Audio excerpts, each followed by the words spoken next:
I work in an amusement park where only half of the actors are actual actors. Since I touched on the one not actor from the Western section, who left a lasting impression in my last video, I think I should introduce the other monster from Twin Vale Point, if you could even call it a monster.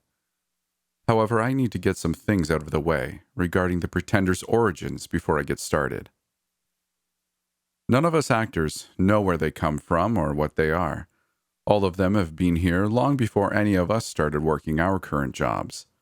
Then again, Nathan might know something. He is the other actor from Twin Vale Point, but I'll get to that in a second. The not actors come in all shapes and sizes, literally. Sure, most of them share some common traits. For example, only 2 of them can talk, and they are extremely restricted in their ability to do so. The other not actor from the Wild West town can barely be described as a single living being at all. It's an old Western stagecoach, pulled by 2 large, beautiful chestnut stallions. The stagecoach itself does not have a coachman. That's where Nathan comes in. Nathan is the actor assigned to the stagecoach. He is the one who steers it. He sits on his coach seat all day, wrapped in an old, ragged blanket. He doesn't talk much. In fact, the only times I've ever really spoken to him, we just exchanged quick greetings. Our interactions never went anywhere past a very awkward introduction. He offered me a dead fish handshake, and we just stared at each other for a little while, with none of us knowing how to start a conversation, and that was it. For all I know, he never leaves his coach seat either. Sure, he probably goes home sometime in the evening, but I've never seen him leave. If Mitchell hadn't told me he was an actor, I'd probably think he was a pretender himself. He's sort of creepy, too. I sometimes wonder if maybe the stagecoach has turned him into a part of itself, if he might be a pretender. The stagecoach only really starts getting weird at nighttime. During the day, Nathan just drives it around Twin Vale Point, much to the amusement of our visitors. The horses act really friendly around them, too. However, as soon as sun sets, they change. The horses go from docile and gentle to raging and furious. Their eyes start to glow with a blinding white light, making them look alien and eerie. I've seen them buck and even wildly chase through the different parts of the park, pulling the stagecoach along with them, as if it had no weight whatsoever. Therefore, it is Nathan's task to take the horses to their fenced meadow in the back of the park, come nightfall, where they cannot be seen or reached by visitors. According to Mitchell, who apparently learned a lot about Nathan's strange occupation from working alongside him, the chestnuts refuse to be separated from their stagecoach. Whenever someone tries to take off their harnesses, they start going completely berserk. They'll buck and kick and neigh as if they were being slaughtered. Like I already said, Nathan and I don't talk much, meaning that my contact with the stagecoach is also highly limited, so most of the time, I only spot it in its normal, peaceful state. I've touched on this in my previous video, but I really love Twin Vale Point for its dry, old-timey charm. I'm a big fan of Wild West movies too. I've caught myself a couple of times sneaking after the stagecoach in hopes of seeing it do its magic, but my curiosity was never rewarded. Instead, the only times I've actually witnessed the horses act up were when I was unprepared and busy, and therefore couldn't really enjoy it. I feel bad for liking to watch the stagecoach turn weird, but the few times I've seen it were insanely impressive. It really did look like something out of a movie. I didn't want to come back to the Laughing Cowboy, but in regards to the stagecoach, I guess I have to. I have noticed his tendency to, in lack of a better term, mess around on it. One time, I saw him standing atop its roof. There were a bunch of visitors standing below him, taking pictures and hollering. There was a little boy amidst the crowd who seemed to be really into the stagecoach, and the cowboy actually bent down and lifted him up so he could stand on top of the carriage with him. I remember the kid being insanely happy about it, clapping and squealing like crazy. I must admit, the scene was a bit heartwarming. Other times, the cowboy will just lay or sit down on top of the roof and ride around with Nathan. Of course, the latter can't be bothered with that, although I have seen him try to shoo him off by occasionally making use of his horsewhip, only to provoke signature fits of laughter from his unwanted passenger. My disadvantage in this is that the cowboy in turn appears to have noticed my own tendency to follow the stagecoach around, resulting in him staring at me from atop its roof with a wide smile on his face. I can't stand his gaze for long, so whenever he's around the carriage, I make it a point not to get too close to it. Speaking of things I cannot stand, I simply have to mention the other not actor from the candy section. While the Sugar Plum Fairy is scary enough as she is, this one doesn't really have to get aggressive to make me run for it. Let me preface this by saying that I absolutely hate mimes. I don't know what it is, but I just don't like them. I don't think they're entertaining, and their face paint just looks weird. Plus, their exaggerated motions and expressions are sort of unsettling to me, but it's not like I'm actually scared of them. However, if there is one mime worth being scared of, it's the one in the candy section of our amusement park.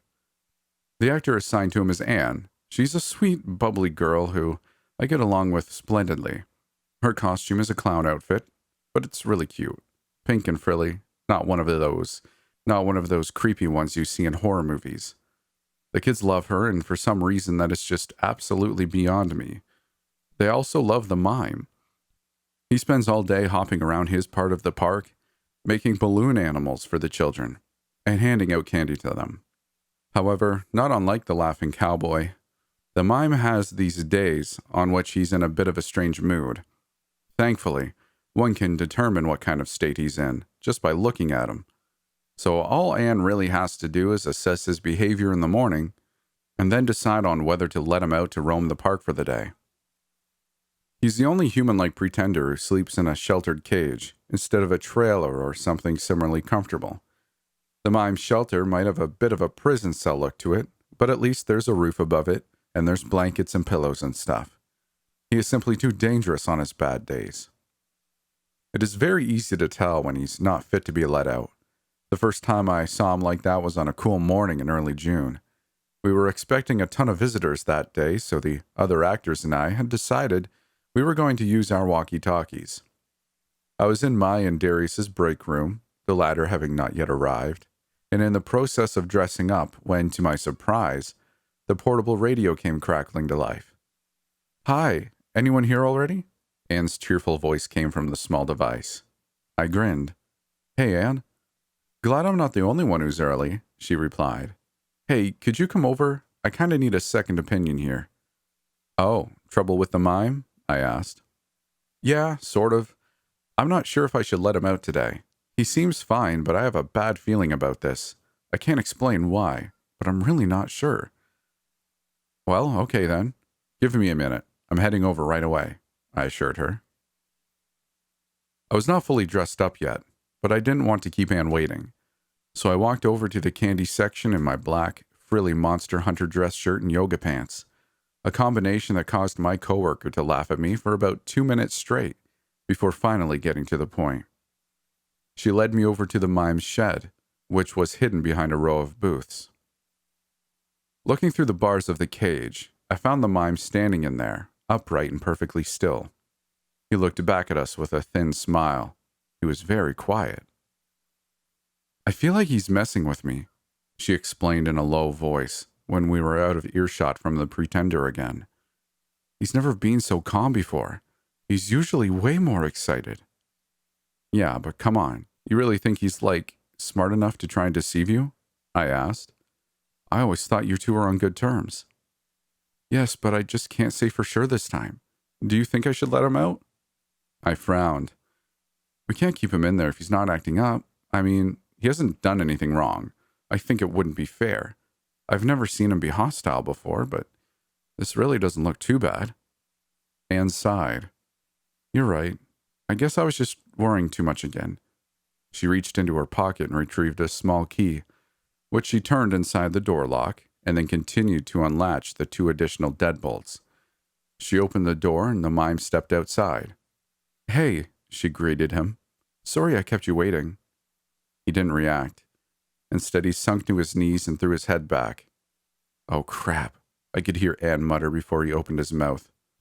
A choking sound came from somewhere in his throat, as his lips and then his jaws proceeded to part wider and wider. What he did next is nearly indescribable. Have you ever seen the ballet dance The Spider by Malina Sidorova?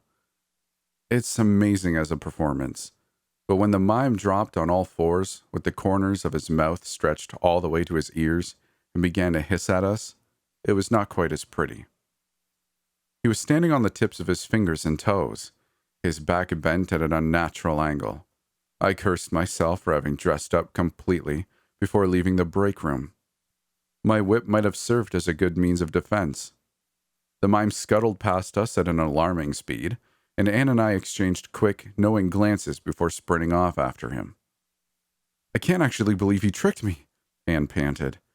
She was a bit out of shape and unable to keep up with me for long. I'm sorry, I shouted as I passed her, continuing to pursue the not actor.